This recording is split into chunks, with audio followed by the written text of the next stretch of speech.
The Outlanders Journey. Tier 1, Level 0. Chapter 25.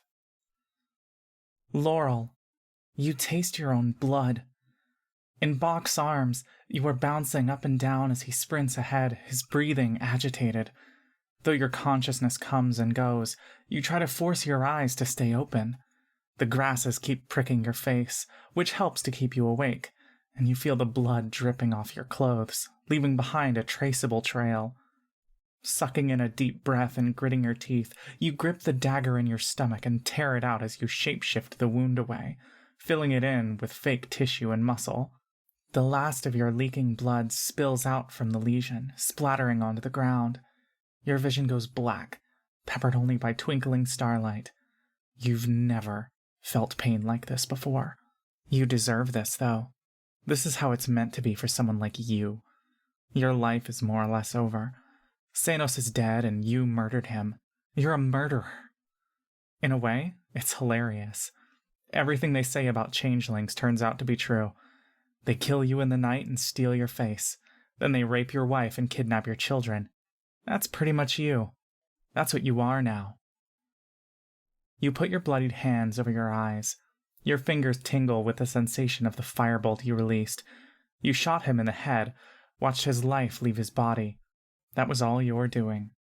You start to let out this manic, hysterical laughter. You bury your face into Bach's shoulder. Each breath you take sends a shooting pain into your stomach, but it's just too fucking hilarious. Look at you now, the monster you've become.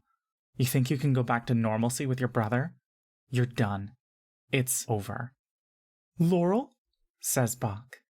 He stops running. Through your fingers, you see him looking down at you with guilty eyes. Laurel? His arms tense up. You take your hands off your face. Sometimes, when he says your name, it vaguely sounds like Laurel. Ahead, Maya Lee has also halted, waiting for you to give the next set of directions. I'm sorry, you say. Are you okay? Bach asks. I hope so, you say. His lower lip begins to quiver. Are you going to die, Laurel?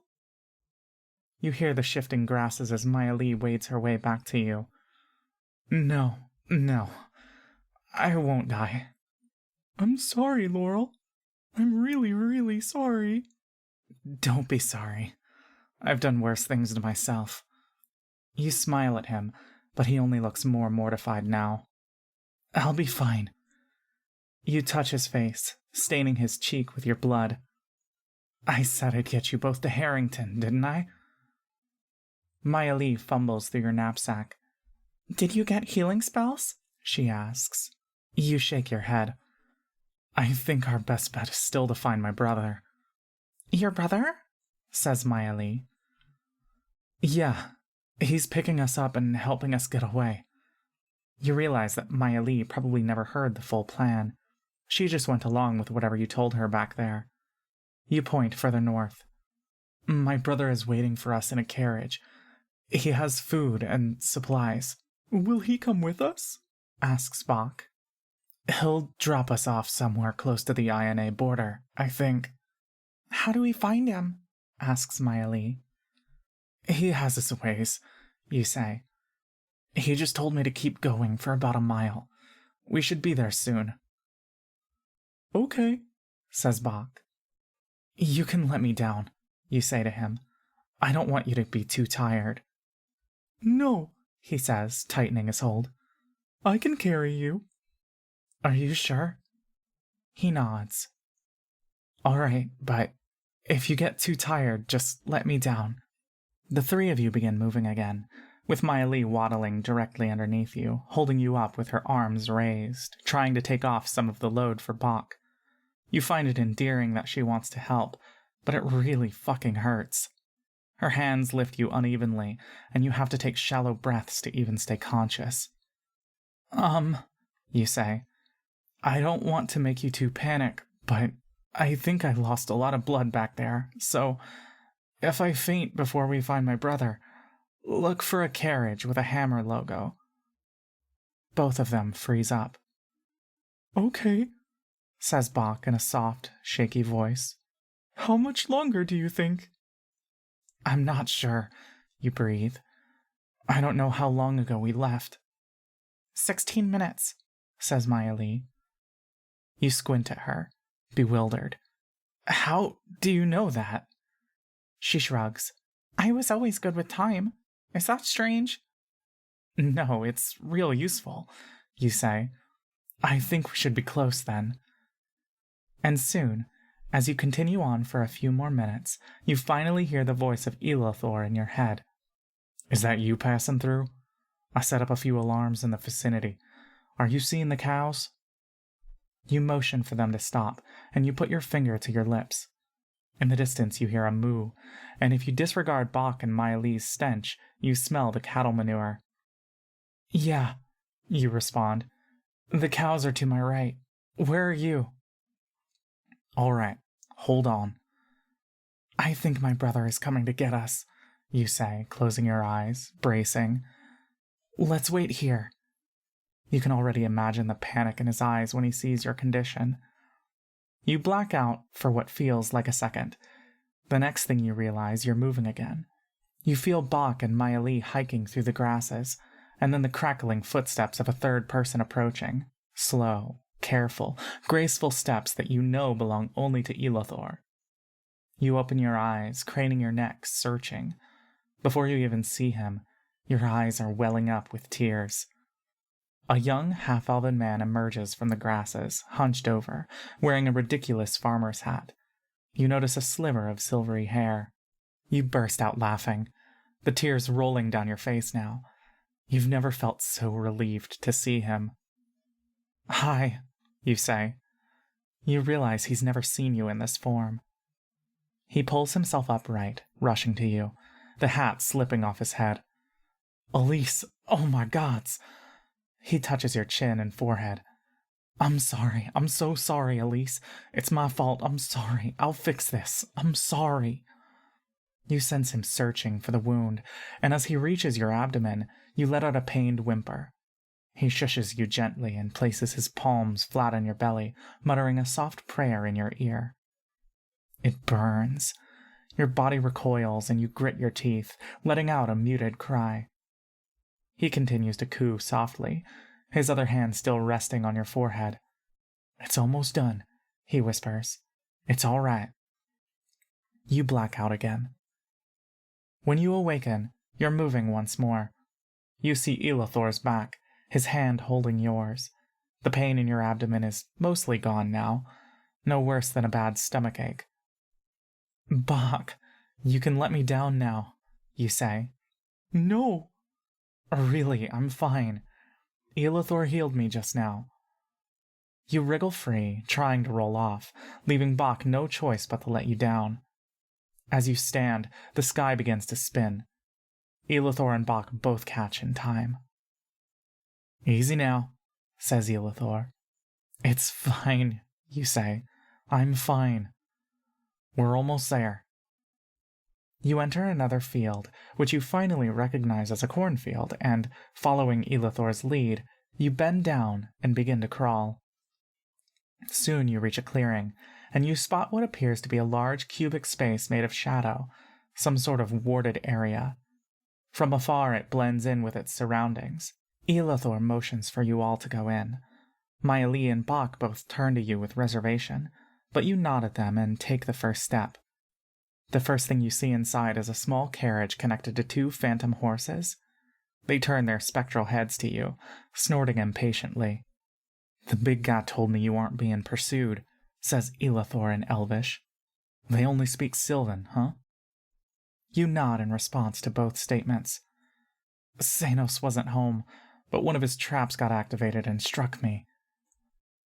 I see, says Elothor, sitting down across from you as the other two step inside. He motions for you to form a small circle underneath a hanging lantern. In here, we're safe from any detection spells, so we'll be safe for a bit. Now, I'd like to know who y'all are and why y'all ended up in a place like this. He turns to Bach and Maya Lee with a look of suspicion. They sit down, slouched and cross-legged like little schoolchildren. This is Bach, and this is Maya Lee, you say, gesturing at each of them. Both of them were living in captivity in Siren Sanos' basement, which he kept hidden using various magical locks and glyphs. Elithor gazes at Maya Lee with confusion. Why would he capture an elf? She's not from New Everlon, you say. I'm from the forest, says Maya Lee. Sure, but you can pass as a New Everlonian elf. A bit darker skinned, but you could just be from one of the farms here. I'm not from the farms here, says Maya Lee in a standoffish tone. I'm from the forest. Elithor turns to you, speaking in Elvish. You got them out. The sensible thing to do is to let the authorities handle things from here. They can return these two to the INA. Sanos can also face proper punishment. We've done our part. We can just drop them off at a guard station without even showing our faces. You shake your head. You can sense the worry on Bach and Maya Lee's faces, listening to a conversation they don't understand.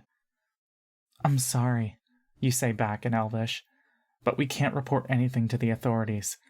Sanos, Look, we have to take care of this ourselves. We can't risk it with a guy as powerful as him.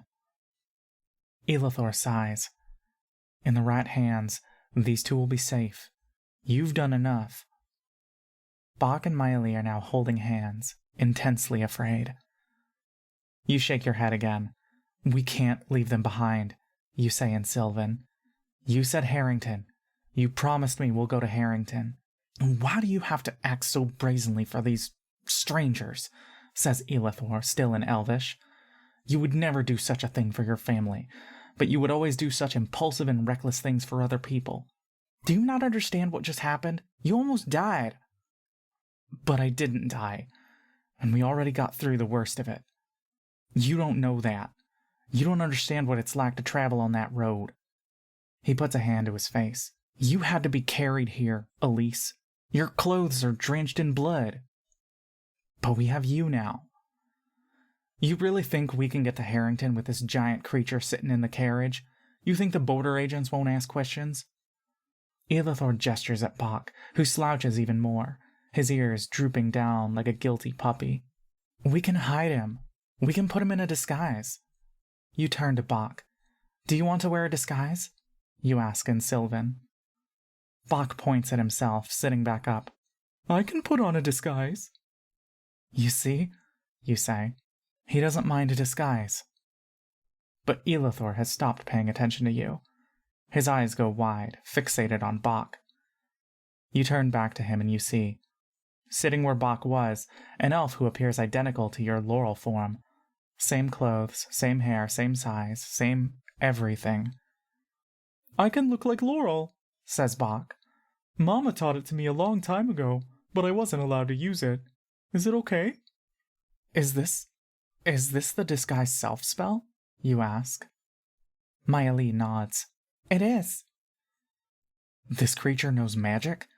Says Elithor, still in Elvish. You gesture at Bach. Well, there you go. We do have a chance to evade the border agents in Harrington. Elithor rubs his temples, groaning loudly. My point ain't about the logistics. Traveling like this is unpredictable, and you don't know what'll get in our way. Yeah, I know. I know, you say. You always act like you're so certain, so smart. You're always like this with everything. Your relationships, your hobbies, your whole fucking life.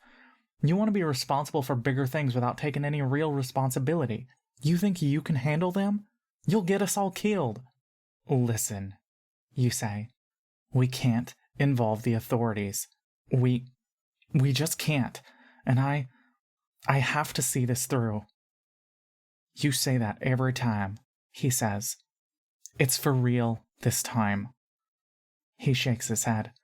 You've done enough. You reach over and touch your brother's hand. You don't have to help us if you don't want to. I won't blame you. And I'm truly sorry for all the mess I've made. Really. But I don't have any other choice. I have to get them home. Laurel, says Bach, touching your shoulder. I don't want to fight your brother. If you can't come, it's okay. I'm not safe to be with. You activate a telepathic link with him. Don't say such things. You got hurt because of me. I don't want to hurt you again. That wasn't you, you say. Not to mention I've already agreed to help you. But I almost killed you. And Mr. Sanos. His breathing quickens. No, you say. No. What you did was all because he was controlling you. It wasn't you, all right? Bach only hangs his head. Listen to me. I'm the responsible one, got it? I am. I was the one who was supposed to handle everything, and I botched it. Bach doesn't respond. Elithor's face is full of conflict as well. He stares at Maya Lee remorsefully. You can tell he feels the most sympathy for her, a little elf girl, who's been clinging to Bach's hand for dear life. He shakes his head and sighs, reaching into a pocket and taking out a familiar stone, a sending stone engraved with the family crest of 2 crisscrossed lavender flowers. If I'm about to take you to Harrington, I need you to get our parents' permission. I want them to know what you're doing. Maybe not the whole story, but enough for them to know you're coming with me. You take the stone. It's warm and smooth to the touch. Do you remember how to use it? You didn't take yours with you when you left home. Yeah, I do. Speak your words out loud so I can hear them. Fine, you say. You close your eyes. You picture your father on the receiving side, listening with that austere and expressionless face. You squeeze the stone, channeling your mental connection through to your parents. Mother, Father, I'm leaving with Elithor for a bit. You say out loud in Elvish. But I have an important mission to do. I'm trying my best. You can imagine your father's judgmental response, lecturing you about familial responsibility. You toss the stone to Elithor. I don't want to listen to their response. I don't want to hear his voice. Elithor fumbles with the stone as he catches it. He throws you a dirty look, then holds it to his ear. Resting his elbow on his knees, he listens quietly and stoically, occasionally glancing at you. Then he sighs and sits back up. Father didn't answer. Mother did. She says to dress warm, and to make me cook you proper meals. He slips the stone back into his pockets. It barely counts, but you got your permission. He pushes himself upright and walks to the back of the carriage, pulling open the door. Inside, there are crates and barrels of supplies, some unmarked and some clearly indicating they are from the Blue Lion Army. Get in. We'll be traveling into the night. There should be space for 2 of you to lie down and sleep at a time. You smile and nod at Bach and Maya Lee, gesturing for them to hop in. You sense both relief and apprehension in their eyes. It's dark inside. They've escaped, but in order to continue on, they have to willingly go back into a crowded and confined space. Maya Lee takes a deep breath and climbs in. Bach nods at you, picking you up and helping you in. Finally, he climbs aboard, and the carriage tips under his weight. Like I said before, says Elithor to you in Elvish, I'll take them as far as Harrington.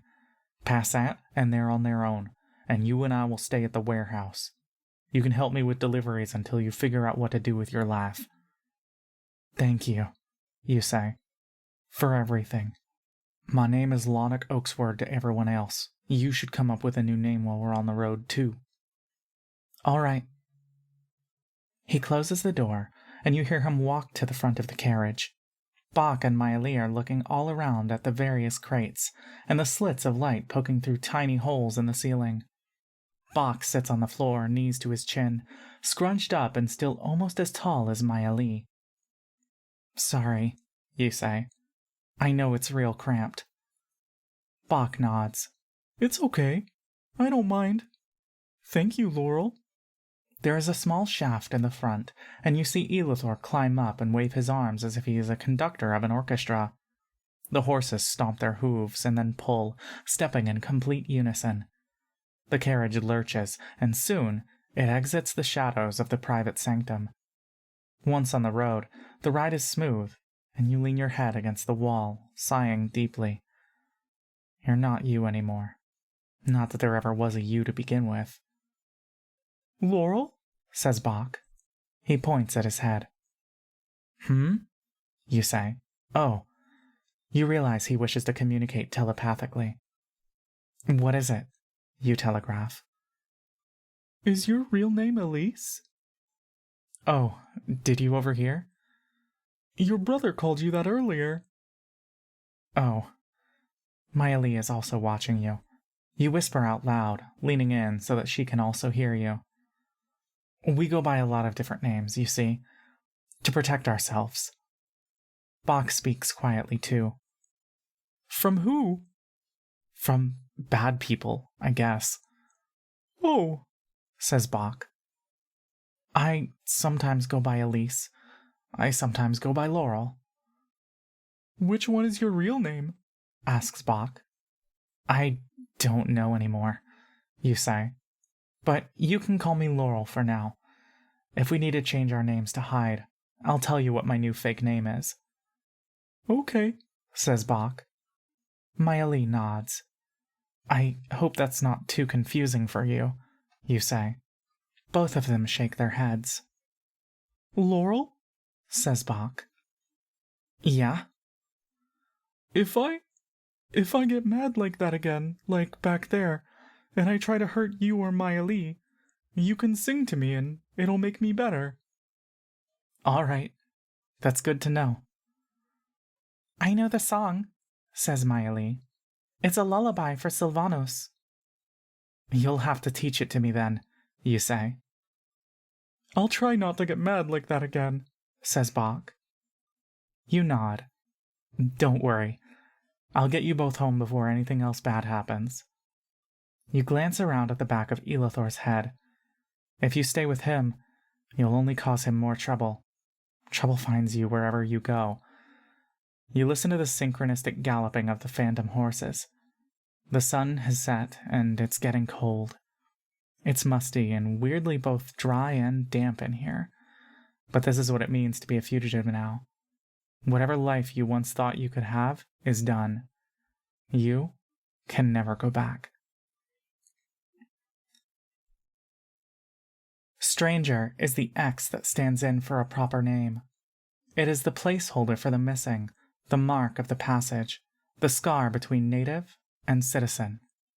Sadia Hartman, Lose Your Mother. This chapter marks the end of Bach and Laurel's prologue and backstory. They have both now reached level 1. Maya Lee has reached level 4.